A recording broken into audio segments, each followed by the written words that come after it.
नमस्कार, मी लतिका। आज मी तुम्हाला झटपट असं चाट मसाला बनवून दाखवणार आहे। त्यासाठी बघा काळं मीठ घेतलेलं आहे, असा खडा घेतलेला आहे बघा। हा 50 ग्रॅमचा आहे। साधं मीठ 40 ग्रॅम आहे। धने 25 ग्रॅम आहे। जिरे 25 ग्रॅम आहे। लवंगी मिरच्या घेतल्यात बघा 10 ते 12 आहेत। तुम्ही त्या जागी दुसऱ्या पांडी वगैरे अशा सुद्धा घेऊ शकता। 12 ग्रॅम मिरं घेतलेलं आहे।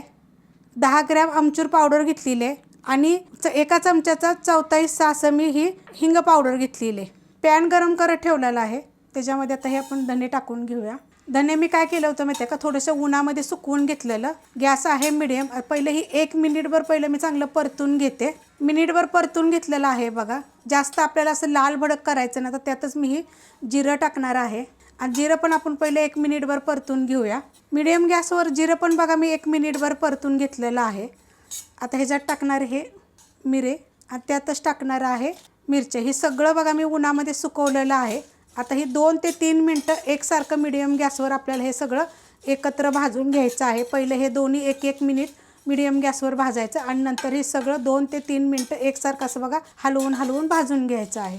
2 ते 3 मिनटं झालेत बघा, चांगलं परतून घेतलेलं आहे। कलर बघा अशा पद्धतीचं आलेला आहे। आपल्याला एकदम जास्त असं लाल भडक करायचं नाही आहे, कारण हे उन्हामध्ये पण मी चांगले 1-2 तास मी उन्हामध्ये सुद्धा सुकवून चांगलं घेतलेलं आहे। सगळे कडकडीत गरम आहे आणि त्याच्यामध्ये पण आपण आता हे सगळं भाजून घेतलेलं आहे बघा। अशा पद्धतीत 2 ते 3 मिनटं मीडियम गॅसवर भाजून घ्यायचा आणि हा जो गॅस आहे ना, हा मोठ्या बर्नेलचा। आता हे एका प्लेटमध्ये मी काढून घेते थंड व्हायसाठी। काढून घेतले बघा। आता ही एकदम थंड होऊन द्यायचं। तोपर्यंत मी काय करणार आहे, काळं मीठ कुटून घेणार आहे। थंड झालेलं आहे बघा, एकदम थंड होऊन द्यायचं आणि जे मीठ घेतलं होतं ना काळं मीठ, ती बघा मी असं फोडून घेतलेलं आहे। मिक्सरचं भांडं घेते, त्यामध्ये हे आपण सगळं साहित्य टाकून घेऊया। पण पूर्ण थंड होऊन द्यायचं हे लक्षात ठेवायचं। गरम गरम बिलकुल करू नका। टाकून घेतलेलं आहे। त्याच्यामध्ये हे काळं मीठ टाकून घेऊया। साधं मीठ टाकायचं, आमचूर पावडर टाकायची, हिंग पावडर टाकायची। आता हे मिक्सरला ना बंद चालू करून फिरवायचे। एकदम फास्टमध्ये फिरवायचं नाही कधी पण मसाले।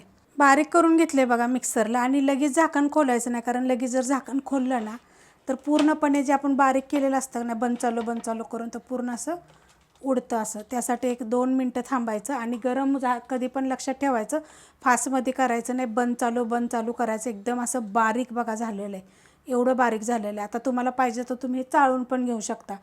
मला माहिती आहे माझ्या मिक्सरचं एकदम बारीक असं होतं बघा अशा पद्धतीत। तर अशा पद्धतीत बघा झटपट असा चाट मसाला होतो। खूप रेसिपीमध्ये मी दाखवलं होतं थोड्या प्रमाणात की काय काय घेऊन कसं टाकायचं। तर आता ह्या जास्त प्रमाणात दिलेले साहित्य प्रमाण या व्हिडिओच्या खाली भेटेल। तुम्हाला जर जास्त प्रमाणात जर पाहिजे असेल तर जास्त प्रमाणात पण तुम्ही कमेंट करून जर सांगितलं तर तुम्हाला मी लिहून देईन। जर ही रेसिपी आवडली तर लाईक करा, सबस्क्राईब करा, कमेंट करा आणि शेअर बी करा।